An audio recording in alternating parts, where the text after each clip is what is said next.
Nós faremos agora um comemorativo do aniversário de 220 anos de nascimento de Peter Lund, como também a procura de um clima benéfico para sua saúde tão fragilizada. Retornou à Europa, onde passou a se relacionar com as mais importantes autoridades em história natural da época. De volta para o Brasil, em sua viagem botânica, passou para a região de Curvelo, onde em Minas Gerais, quando pela primeira vez tomou contato com as ossadas fósseis. Em 1835, decidiu fixar residência em Lagoa Santa, encontrando aqui o local ideal para viver. Assim tornou o pai da paleontologia brasileira. Lund pesquisou mais de uma centena de cavernas, onde encontrou em torno de 120 espécies fósseis e 94 espécies pertencentes à fauna atual. Lund também, além de botânico, zoólogo e paleontólogo, deu grande contribuição à arqueologia do seu tempo.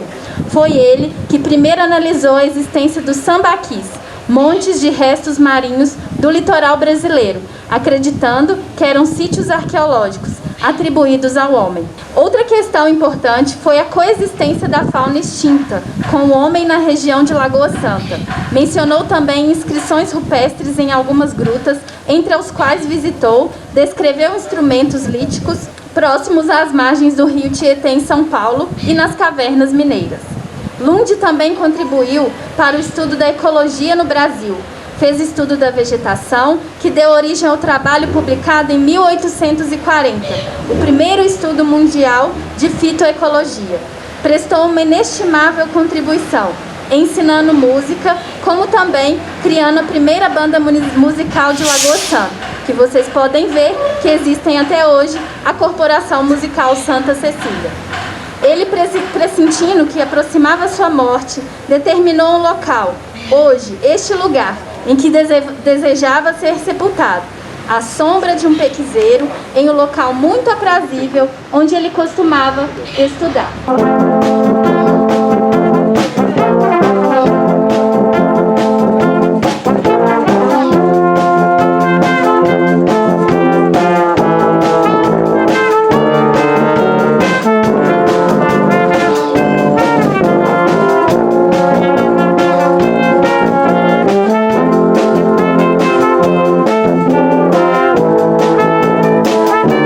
Enfatizando a memória desse grande cientista que tanto fez, não só para Lagoa Santa, por toda a região. Gostaria de saudar Rosângela Albano, gerente do CAALI, e algo que ressalta, a sua existência foi o seu brilhantismo em termos de percepção científica. Lund, ele não tinha os instrumentos que existem hoje, notadamente a tecnologia do carbono 14, mas ele foi de uma precisão em relação aos seus achados arqueológicos, e ele vislumbrou a coexistência do homem de Lagoa Santa com a megafauna, com o tigre de sábio, com a preguiça gigante, com o mastodonte e tantos outros animais que habitaram essa região juntamente com a população de negroides, não eram ameríndios, e ele identificou a questão da morfologia craniana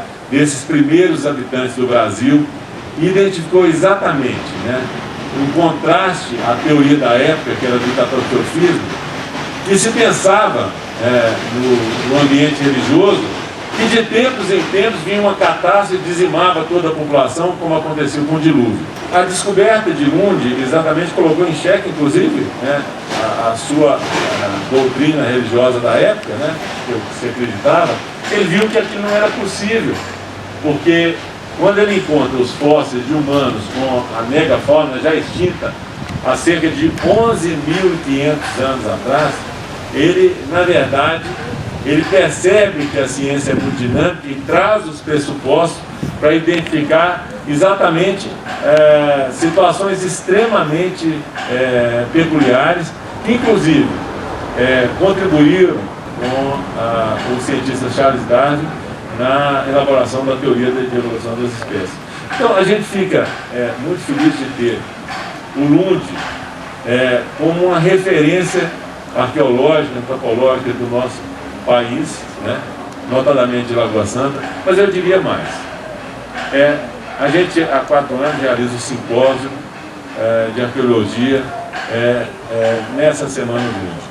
E dessa vez, comemorando seus 220 anos de nascimento, conversamos com o nosso secretário, o seu diretor Arnaldo, e houve, juntamente com Rosângela Alvão, e houve a necessidade sim, de mudar um pouco esse enfoque. O enfoque do simpósio deste ano é sobre Lund, é sobre a presença de Lund no Brasil, é sobre a riqueza que significou a presença de Lund em nosso país, e notadamente em Lagoa Santa. Então, o olhar de Lund, ele extrapolava a questão científica, ele era extremamente humanitário, no sentido de estar muito próximo das pessoas, né? A vida dele era uma festa, e essa festa, ele nos ensinamentos de música, na fundação da banda Santa Cecília aqui presente, eu gostaria de homenagear todos os integrantes da banda, né, pelo que representa essa corporação musical para Minas Gerais e para o Brasil. E ele, com os seus conhecimentos de medicina, de botânica, né, um precursor da ecologia. Então, a riqueza que enseja o nome de Lund é muito grande. E o fato da gente dedicar uma semana à sua memória significa a gente reconhecer verdadeiramente que a referência de Lund, ela impactou nossa cidade e ela influenciou a ciência da época e influencia até hoje. Então, a gente efetivamente tem que referenciar aquilo que é verdadeiramente transformador. E o trabalho de Lund em Lagoa Santa e nessa região do Cerrado de Minas Gerais foi transformadora para a época, projetou o nome de Minas Gerais e de Lagoa Santa mundialmente naquela época e projeta até hoje. E a gente fica muito feliz, né, de ter vocês aqui para a gente celebrar esse momento. Eu gostaria de mandar um abraço carinhoso para o nosso querido amigo Jens Olesen, que sempre se fez presente na Semana Lund. Por motivo de força maior, esse ano ele não pôde estar presente, mas nos mandou uma mensagem carinhosa. Ele que é um apaixonado pelo trabalho de Lund, pelo que Lund sempre representou, né, tanto para o Brasil quanto para a Dinamarca. E eu diria o seguinte: quando o príncipe Christian Kognitz visitou Lagoa Santa, ele esteve lá no Museu de História Natural da PUC com o professor Cartelli. O professor Cartelli é muito dinâmico na sua análise, nas suas explicações, e o príncipe Christian perguntou para o Cartelli: mas, professor Cartelli, não existem outras regiões do Brasil que existem sítios arqueológicos tão importantes quantos que foram encontrados aqui na região da Lagoa Santa? E ele foi enfático: existem sim, mas só nós tivemos o mundo. Exatamente trazendo para o olhar científico de quem não tinha instrumento nenhum naquela época, mas foi de uma precisão em relação aos seus achados científicos, ao que representou para a ciência da época, a coragem, o dinamismo dele, mapeando as cavernas, né, que são mapeadas hoje e não tem diferença nenhuma do mapeamento que foi feito por Lund, descendo nessas cavernas com a tocha de fogo na mão. Então a gente vê realmente que ele foi um precursor, né, da paleontologia brasileira, do pai da paleontologia brasileira, e nós, né, por esse espírito desbravador de Lund, a gente traz para nós também uma reflexão sobre o momento que a gente vive hoje.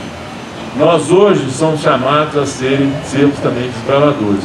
Todo mundo aqui usando máscara, cuidando efetivamente para adotar as medidas sanitárias para evitar a disseminação do Covid. Quando a gente chegou aqui, eu estava conversando com o Paulo, com a Lavínia, dizendo: que mundo é esse que nós estamos vivendo? Então, nós somos chamados a também sermos desbravadores, com coragem, com altivez, com determinação, mas fundamentalmente com a coragem de Lund, para vencer esse desafio maior que é a pandemia do Covid-19, que nos desafia a todos.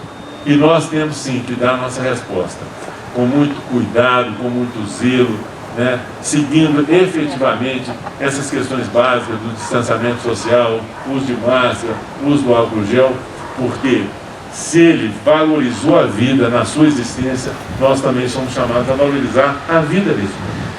Esse é o chamado maior que cada um de nós efetivamente tem que aceitar como desafio. Não está fácil? Não está fácil para ninguém, mas nós temos sim que vencer esses obstáculos. Como o Lund venceu tantos obstáculos na sua época. Imagina, Aline, sair daqui no Longbu e ir até o Rio de Janeiro. Que loucura que era, né? Quase 2 meses de viagem, uma coisa, né? Adentrando florestas e trilhas e tudo. E ele teve essa coragem de fazer esse percurso várias vezes, estar percorrendo Minas Gerais numa época em que nem estrada tinha direito. Então, olha o que foi a audácia desse dinamarquês lagoa-santense. Então a gente traz o exemplo de Lund para a nossa vida hoje, né?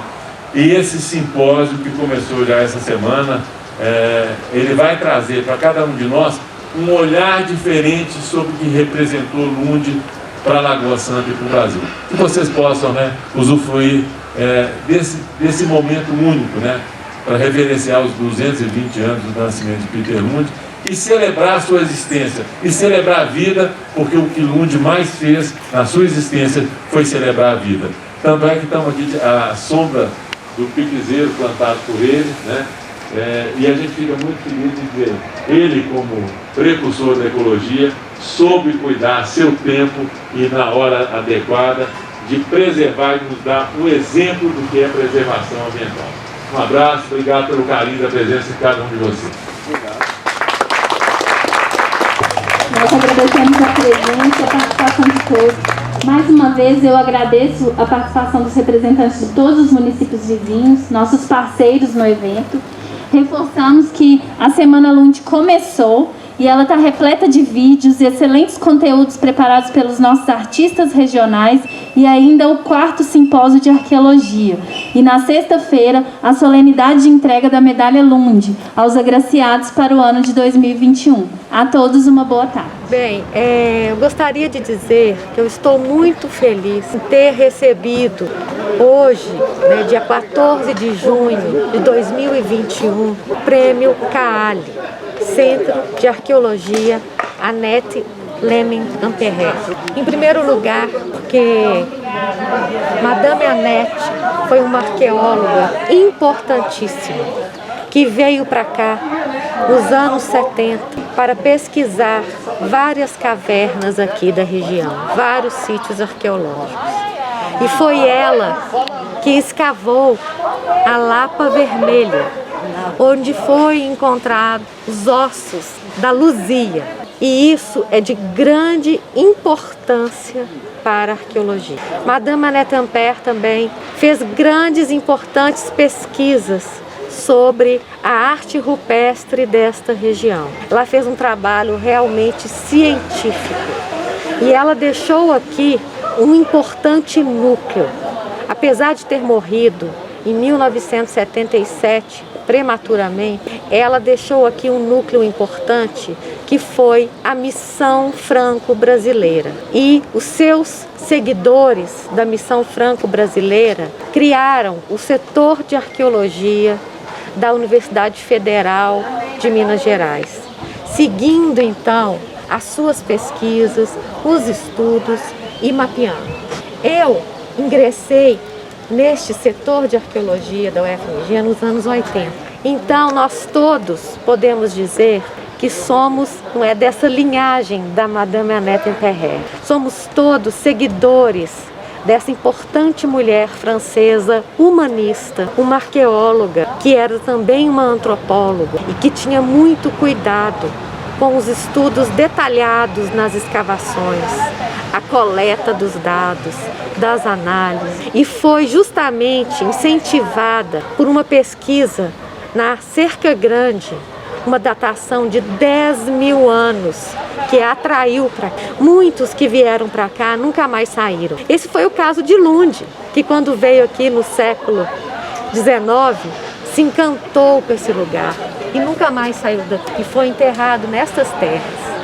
Da mesma forma, muitos, como André Proust, que é seguidor da Annette Ampère, né, ele formou então, deu sequência né, ao setor de arqueologia, aos projetos da Missão Franco-Brasileira, que muitos de nós foram bolsistas como eu.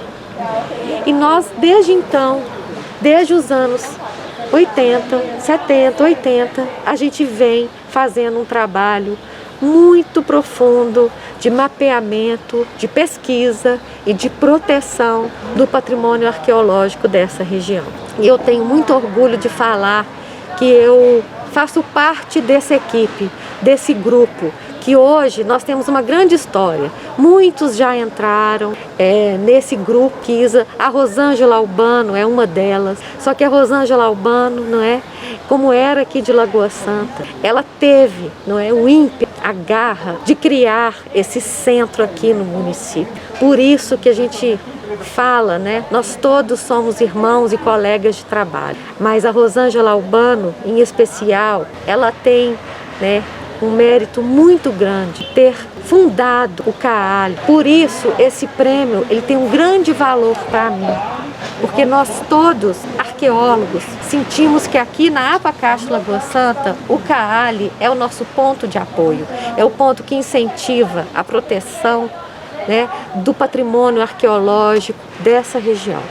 Agora, muito importante dizer que, infelizmente, o patrimônio arqueológico vem sendo destruído, vem sofrendo não só o patrimônio arqueológico, né?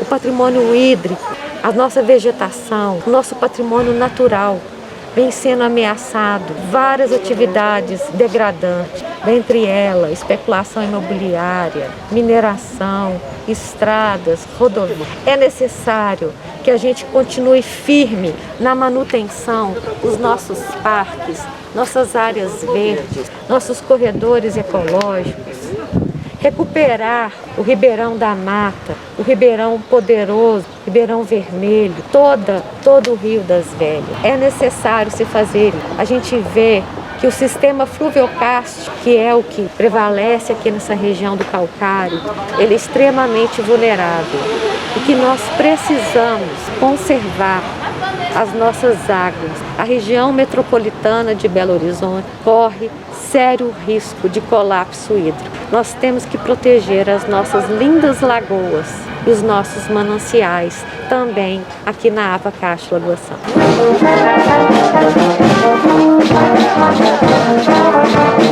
Sua Alteza Real, Príncipe Herdeiro Frederic da Dinamarca, Sua Excelência Embaixadora de Dinamarca, Anita Ungal, visita-o ao túmulo de Peter Lund, dia 7 de maio de 1999, aqui em Lagoa Santa, Minas Gerais. Mais homenagem a Peter Lund, aqui. Peter William Lund, que nasceu em 1801 e morreu em 1880. Homenagem do Museu de História Natural, Jardim Botânico da Universidade Federal de Minas Gerais e Fundação de Desenvolvimento da Pesquisa, 4 de outubro de 1975. Peter Lund, uma vida para muitos séculos. Homenagem do Laboratório de Estudos Evolutivos Humanos da USP ao sábio de Lagoa Santa no seu bicentenário, junho de 2001. Aqui em Lagoa Santa, o mensageiro da Dinamarca, doação de Jens Olesen. O piquezeiro aqui no cemitério de Peter Lund, aqui em Lagoa Santa, Minas Gerais. Piquezeiro protegido por lei no estado de Minas Gerais. Neste cemitério foram também sepultados Pedro Andreas Brandt, norueguense, Guilherme Berren, alemão, secretário e desenhista de Lund, e João Rodolfo Miller, suíço, seu amigo íntimo. Nós agradecemos a presença e a belíssima apresentação da Corporação Musical Santa Cecília, fundada em 1842, por Peter Willem Lund, admirador da arte musical. Ele foi compositor e o primeiro maestro da banda. A banda de música tem tradicionalmente em sua formação um conjunto de instrumentos de sopros tais como flauta, clarinete, saxofone, trompete, trompa, trombones e tuba, acompanhado por instrumentos de percussão. Que foi que fizemos contigo, planeta Terra? Que foi que fizemos contigo, ó Mãe Terra? Secamos as tuas fontes, sujamos os teus riachos, cortamos as tuas árvores, exterminamos os teus animais. Que foi que fizemos contigo,